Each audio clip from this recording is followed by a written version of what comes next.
Assalamualaikum warahmatullahi wabarakatuh. Perkenalkan, nama saya Muhammad Rio Yudhistira, NPM 2021020131.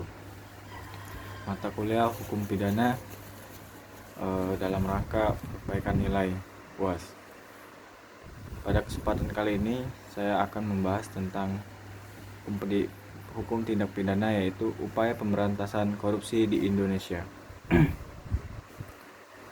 Pemerintah sangat menjunjung tinggi perlindungan hukum bagi setiap warga negaranya, sehingga diperlukan pemantapan terhadap sarana dan prasarana yang diperlukan guna menopang pembangunan di bidang hukum. Dalam upaya untuk mencapai keberhasilan pembangunan bidang hukum, perlu didukung adanya peningkatan sarana dan prasarana serta peningkatan pendaya gunaan, pemantapan kedudukan dan peranan badan-badan penegak hukum merupakan pihak yang berhubungan langsung dengan proses penegak hukumnya. Hal ini didasarkan pada kenyataannya bahwa antara pembangunan dan kejahatan atau pelanggaran hukum ada hubungan yang erat. Oleh karena itu, perencanaan pembangunan harus meliputi juga perencanaan pelindungan masyarakat terhadap pelanggaran hukum. Dalam hukum pidana itu tergantung aturan-aturan yang menentukan perbuatan-perbuatan yang tidak boleh dilakukan dengan disertai ancaman berupa pidana atau juga disebut nestapa, dan menentukan syarat-syarat pidana dan dijatuhkan. Sifat publik yang dimiliki hukum pidana menjadikan konsekuensi bahwa hukum pidana itu bersifat nasional. Dengan demikian, maka hukum pidana di Indonesia diberlakukan ke seluruh wilayah negara Indonesia. Di samping itu, mengingat materi hukum pidana yang syarat dengan nilai-nilai kemanusiaan, mengakibatkan hukum pidana seringkali digambarkan sebagai pedang yang bermata dua. Satu sisi, hukum pidana bertujuan menegakkan nilai kemanusiaan, namun di sisi yang lain, penegakan hukum pidana justru memberikan sanksi kenestapaan bagi manusia yang melanggarnya. Pemberantasan tindak pidana korupsi dapat dilakukan oleh Polri khususnya dalam hal penyidikan. Hal ini diatur dalam pasal 14 ayat 1 Undang-Undang Nomor 2 Tahun 2002 tentang Kepolisian RI. Penyidik tindak pidana korupsi tidak hanya dimiliki oleh Polri, namun Kejaksaan dan Komisi Pemberantasan Korupsi juga memiliki kewenangan penyidikan. Yang menjadi rumusan masalah, berdasarkan paparan di atas, maka rumusan masalah dalam penelitian ini adalah bagaimanakah upaya pemberantasan korupsi di Indonesia. Secara garis besar, adanya ketertiban itu dipenuhi oleh adanya peraturan tata tertib. Ketentuan-ketentuan yang bersangkutan dengan tata tertib ini dalam kaidah atau norma yang tertuang posisinya di dalam masyarakat sebagai norma hukum.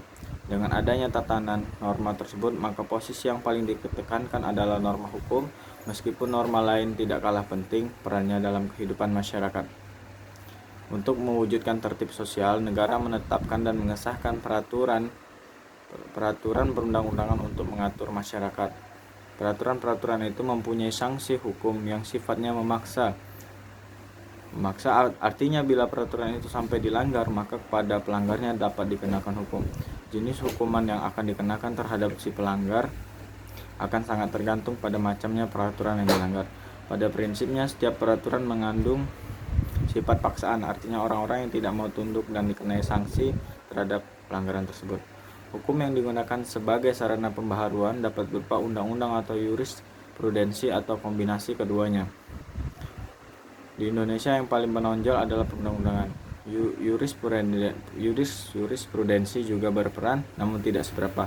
Lain halnya di negara-negara yang menganut sistem presiden, sudah barang tentu peranan jurisprudensi akan jauh lebih penting. Korupsi telah dianggap sebagai hal yang biasa. Dengan dalih sudah sesuai prosedur, koruptor tidak lagi memiliki rasa malu dan takut. Sebaliknya, memamerkan hasil korupsinya secara demonstratif. Politisi tidak lagi mengabdi pada konstitusinya.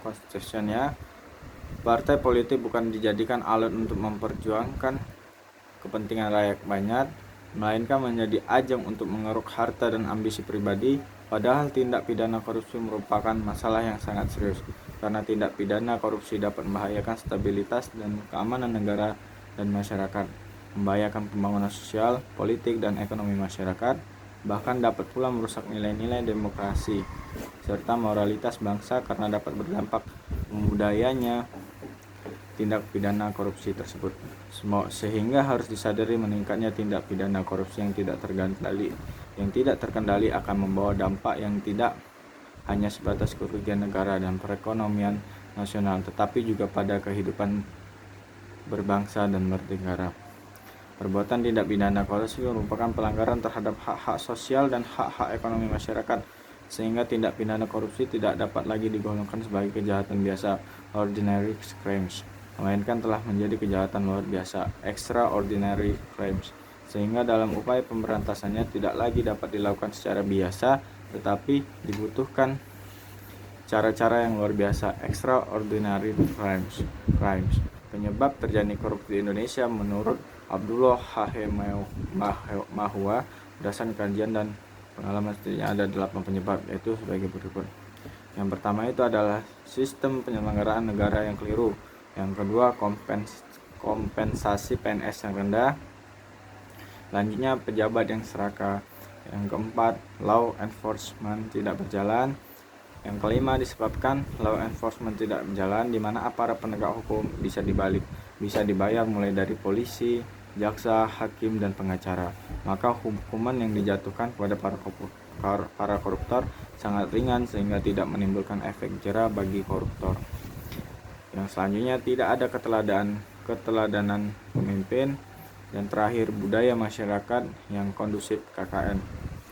Menurut Undang-Undang 1945, Amandemen Pasal 1 Ayat 3, Indonesia ialah negara hukum. Sebagaimana layaknya suatu negara, maka kepentingan masyarakat banyak harus mendapatkan perlindungan dari pemerintah. Seperti tersebut dalam alinea 4 Undang-Undang 1945, amandemen yang diamandemen untuk membentuk suatu pemerintah negara Indonesia yang melindungi segenap bangsa Indonesia. Perlindungan tersebut selanjutnya merupakan hak-hak warga negara yang diatur dan dijabarkan dalam berbagai peraturan perundang-undangan. Warga negara berhak untuk hidup aman, damai, tentram, terhindar dari berbagai tindak kejahatan. Bila mana terjadi tindak kejahatan, maka aparat penegak hukum harus segera bertindak sesuai kewenangan yang dimiliki. Dengan adanya tindakan oleh aparat penegak hukum diharapkan kejahatan tidak semakin meluas. Bila mana penegak hukum kurang baik seperti sekarang ini, maka kejahatan semakin berkembang. Contohnya itu korupsi semakin marak, kasus suap terjadi di mana-mana, penyalahgunaan narkotika dan sebagainya hanya dapat dikendalikan dari lembaga pemasyarakatan. Mungkin itu saja yang bisa saya bahas dan saya paparkan di apa yang saya bahas, yaitu upaya pemberantasan korupsi di Indonesia.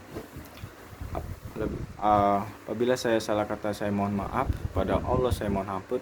Saya akhiri dan saya terima kasih. Wabillahi taufiq wal hidayah. Wassalamualaikum warahmatullahi wabarakatuh.